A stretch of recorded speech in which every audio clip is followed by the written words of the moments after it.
Now you might be thinking, what are generic type parameters and placeholders, and that you've never seen them before. In actual fact, you've seen them all the time, you just don't write them as much. So in this video, we're going to be talking about what generic type parameters are, what the placeholders are, and basically how you use them. So let's just start off with our array of integers here, and let's rewrite it correctly in the generic form. And there we go. We now have our numbers array, and the type of the element is inside of this array. And remember that we have a collection.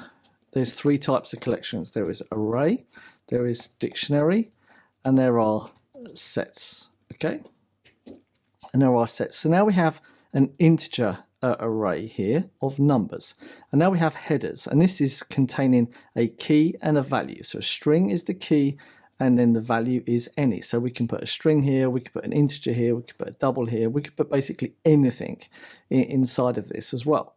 Now let's write this in its correct generic form too, and we then have string. The dictionary of the key is then string, and then any is then the value. So we now have a set. Now I haven't introduced you to sets up until now, but potentially sets are nothing more than arrays, but they just contain unique items. All right.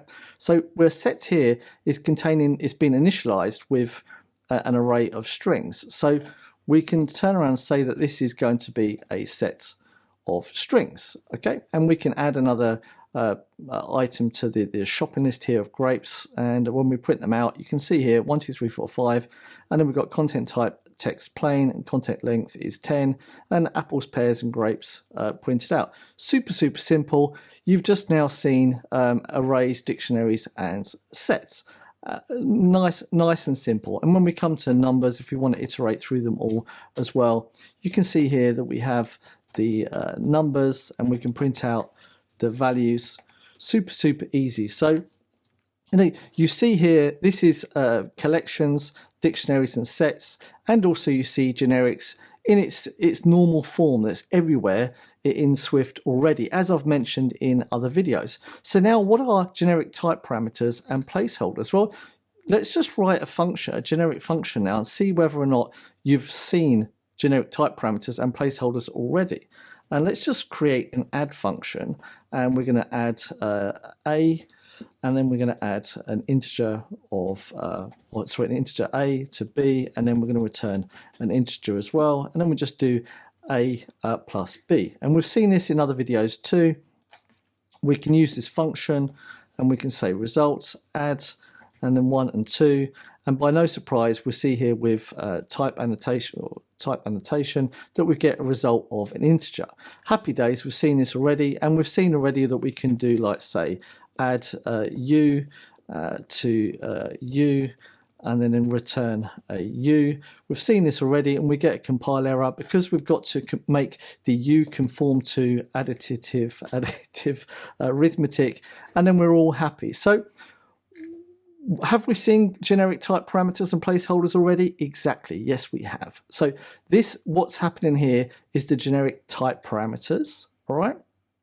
And these then are the placeholders. So you define the generic, you define the type parameter straight after the function call here, right? And obviously we used u, but we said that u must conform to this one protocol. Now, without this, then it basically is saying it doesn't conform to anything, all right? And so you're just making a placeholder here saying u and u, but obviously this plus sign, this operator, needs a little bit more information. It needs to know that its left and right operand conform to something, so it can do this this transaction between the two variables. So that's why we add this conformance to here. So generic type parameters and placeholders, this is the type parameter, and then you can use that type parameter as a placeholder throughout the function call and also return type as well. And we've seen it in other videos as well. You can then use constraints to say where u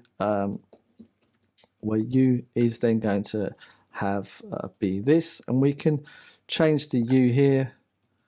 Whoops, my mistake. And we can see here when we add it up, we'll do a little bit better.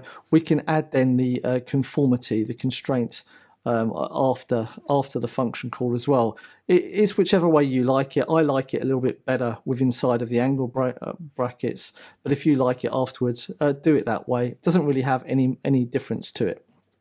Okay, so this is generic type parameters. So where are we seeing this with inside of the array? Well, you've got named type parameters, and at the moment this is just basically the integer telling the struct array what type it has. So let's now create our own struct, and we'll say my array, and let's just start with t here, okay?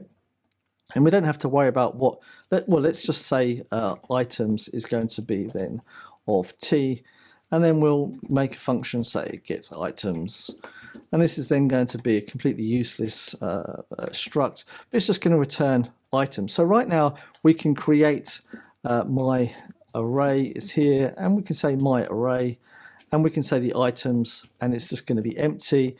And in order for our my items to work, we need to give it a type, and here we're just going to say any type, and we can see now that my array is any type. So here is the type parameter here with inside the angle brackets, and this time we are using it after the struct name or the class name, the actor name, or whatever it's here. It's just like the same as the function name. It's after the main name.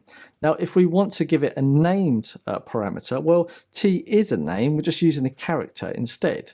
But we could say here elements, right? And we've used item in other videos. So now we're saying element here. So this is now using generic named type parameters, and it makes it that little bit more declarative. For the user, they know, okay, this array's elements is of this type. So when we actually go and have a look at array itself, you can see that it's using named type parameters here for the array, which means you can access these as we've seen in other videos as well, where I haven't shown you this in other videos, but we could say array where elements, right, is equal to int, right?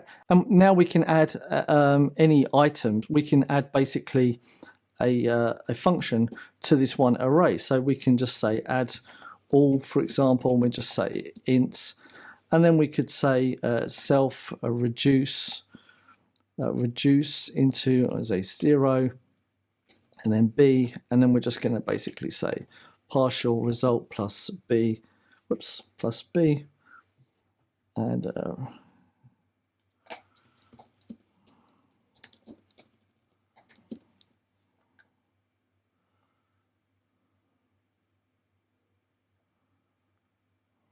I think I just chose the wrong function call. Let's just do this again, and whoops,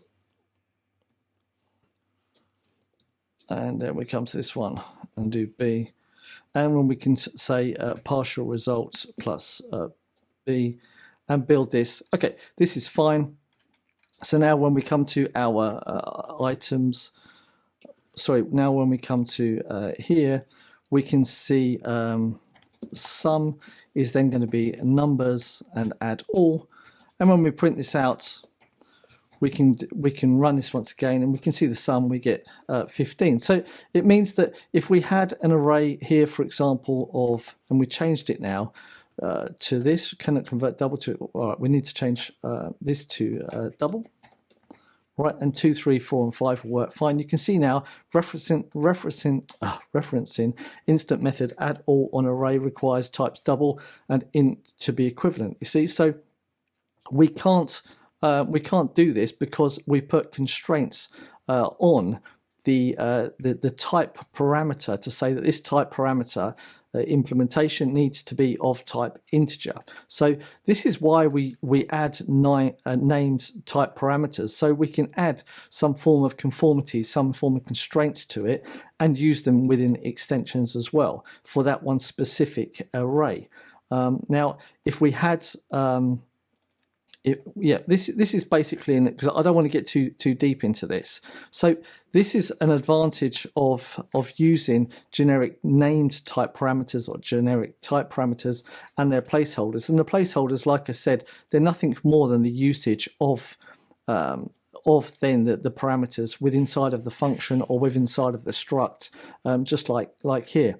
So with that said, I hope you've got a little bit more clarity now on understanding generics, and here you understand arrays a little bit more, and you understand how to look at arrays. And when you start seeing these declarations here of structure, and you start thinking, okay, what does this mean? Well, you know, this type parameter, now you can look inside of it and you can see, okay, the element now is the placeholder for the type parameter.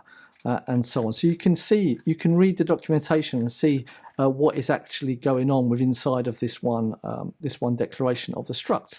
So with that said, I hope you've got something out of this one video. I hope you learned something from this one video, and don't forget to like, subscribe, share, and do all of the other social media things that you can do. And if you do have any questions, feedback, or concerns on this one video, then let's start a conversation in the comment section down below. With that said, thank you very much for watching, and I will see you in the next video. Ciao, ciao, and goodbye.